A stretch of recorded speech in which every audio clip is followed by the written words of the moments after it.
And then you can pull up lay summaries in layman's terms of projects on blue mussels. And you can also, and we think it's unique on planet Earth, you can submit ideas to Memorial University for new collaborative projects. That's a one-pager new opportunity summary. And that goes into YAFL. It'll push out emails to anybody who's indicated an interest in that topic. But we also at the Harris Center proactively try to broker those connections. So I think in rural and regional development, clearly universities, colleges are critical players, but everybody's busy. And if someone doesn't play the role of the nag and help get the right people together at the right times, you miss a lot of opportunities. So that's our role. My own research has been in rural regional development. I've done a lot on economic development, sector development, clusters, all that stuff. My favorite topic is on governance and how you decentralize decision making and how we're pretty bad at it in Canada. I mentioned earlier how I did my PhD work comparing Newfoundland and Northern Norway. I'll be in Iceland in a couple of weeks at a workshop with lessons around the North Atlantic Rim. The Nordic countries are much better at it than we are. We all agree, I think, and one of the key emphases these days, development of any kind requires capacity. And Bill Reimer, colleague with the Canadian Rural Revitalization Foundation, the New Rural Economy Project, did a lot of work around how you define capacity and the different types of community capacity. My focus is more on, and Bill included as well, I'm focused more on formal organizational capacity. There's informal, there's bureaucratic, there's associative. They're all important. But I'm just letting you know where I'm going to focus. Happy in the Q&A to discuss the balance of the various types and the interaction. In Canada, formal governance capacity is concentrated in the federal government, very clear in the Constitution. But we are a federal system. We have very strong provincial governments, but usually without enough money to do as much as they'd like to do, unless you have oil. So Newfoundland, Labrador, Saskatchewan, potash and oil, and Alberta, of course, these days, turning our Canadian political economy on its head. In a sense, we're still a staples economy. We just have a high-value staple. We'll enjoy it while it lasts. Hopefully, we'll use it well for long-term sustainability. A greater proportion of Canadians live in urban centers or adjacent to urban centers. And that's not unique. Urbanization is happening worldwide. There's lots of successful rural communities, but the stats are pretty clear, and I steal lots of stats from my colleague Ray Bowman with StatsCan. I'll show you a few in a minute. And as more and more Canadians are born in urban centers, and especially larger urban centers, they're not against rural. They just don't get rural. And it's like any situation. If you haven't lived it, you don't really understand the realities. That's why our regional workshops are so valuable for Memorial.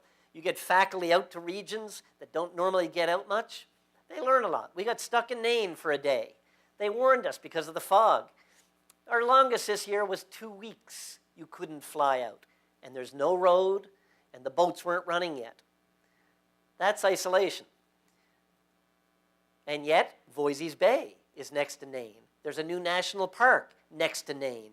Tremendous value in that region for Canada. So we need policies and programs that enable sustainable development for those places.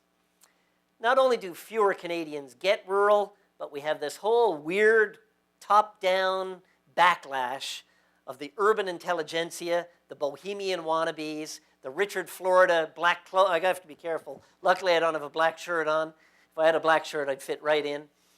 The bohemian wannabes, this is my opinion, don't like rural. I'd like to write a book, Bohemians Don't Boat, or something. Yet most Canadians live their lives connecting urban and rural. They want cottage country.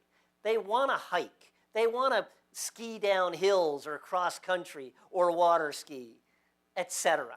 And I'll talk more about the interdependencies of rural and urban. But the urban intelligentsia have a disproportionate influence on the media and urban decision makers. And we have to look at these issues ruthlessly. Rose-colored glasses are not going to help us. We love rural and we want it to succeed. Well, we better understand the issues. It is definitely the case in the Canadian Confederation that our cities, including our biggest cities, lack the capacity to deal with their issues. It is also the case that our rural communities lack the capacity to deal with their issues. It's why I think our emphasis should be on municipalities. It shouldn't be the big city mayors against the rural municipalities. We're all suffering the same problem of lack of capacity at the sub-provincial level. Canadian municipalities, a study done about 10 years ago, are the weakest in the OECD. We need rural and urban municipalities to have more power and resources. And also, a key issue that, drawing from the research I'll be talking about, power and resources need to reflect the realities of functional regions and multi-stakeholder governance. So I'm not just arguing for our existing municipalities in Canada, most of which are dots on the map, and there's another dot on the map 20-minute drive away, and another half an hour drive away. Each of them should be empowered to do everything on their own. No. But neither should we force top-down amalgamation. We fight wars for this democracy stuff. The last thing we should be doing is imposing top-down solutions that undermine local democracy. So it's tangly, but maybe there's some lessons here that'll help. I love this slide, and I use it in practically every presentation I ever give. Sorry if you've endured one of my presentations before. Denzel Doyle in Ottawa did it for work on technology clusters. But no matter what kind of development you're talking about in Canada, I think this slide captures a whole lot of the problem. Our Canadian federal system has most of the authority and most of the money at the federal level, unless you have oil. Provinces are extremely powerful compared to non-federal states. And at the local level, as we know under the Constitution, municipalities are a creature of the provinces. They have no constitutional guarantees. They have almost no resources. If this was Nordic countries, it would be an hourglass shape. Very strong national government, almost nothing in the middle, very strong local government. And it differs by region. Australia is different again. The US is more like the Nordic. States are less powerful than Canadian provinces. Municipalities aren't as strong as the Nordic, but they're stronger than Canada. And political economists and even economists are recognizing increasingly that development worldwide is inextricably linked with good governance. And you have to have the capacity to govern. And if you look at the triangle on the left, where the will is greatest to work to develop your community, to make the sacrifices, to put in the time, where you have the local knowledge, the capacity in Canada is the least. And any capitalist, any venture capitalist knows if you're going to invest in a business, you want the entrepreneur to know their business, know the market, know the technology, be a good manager. You also want them to have their mortgage on the line. You want them to stay awake at night worrying how they're going to make that business succeed, because then they have the will to make it happen. Communities where people live have the will to give your kids a chance. Yeah, they'll probably move away, but if we have development, maybe they'll come back. We have a complete mismatch in Canada of where the will is the greatest for development with the tools to work with it. Argue with me. It is tangly, though. There are many types of rural, and you can slice and dice this 1,000 ways. I like this one that's partly informed by the OECD work that Ray Bowman and others have been part of. It's really important to be aware what rural you're talking about when you're talking about rural. The rural population in Canada is growing. It's not growing as fast as the urban. And most of the growth is adjacent to urban areas, mostly within the labor market catchment area. But they're facing very different issues than if you live in the inner city or even in the suburbs. But they also face different issues than if you live in rural remote or rural non-adjacent.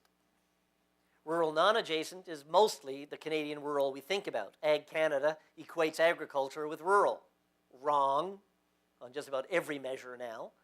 Agriculture is extremely important. It employs very few people. The average farm family now derives more income off farm than from the farm.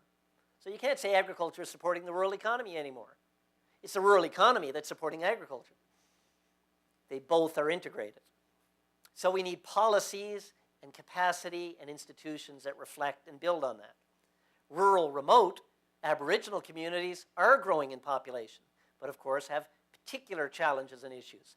although are increasingly getting, you go into Nunatsiavut government, they have way more governance capacity than our local governments in Canada. Our municipal governments could learn a lot by working with the Nishka and the Nunatsiavut. Finally, rural amenities, this weird rural that exists in Muskoka and Salmon Line and Newfoundland, and you name your spot.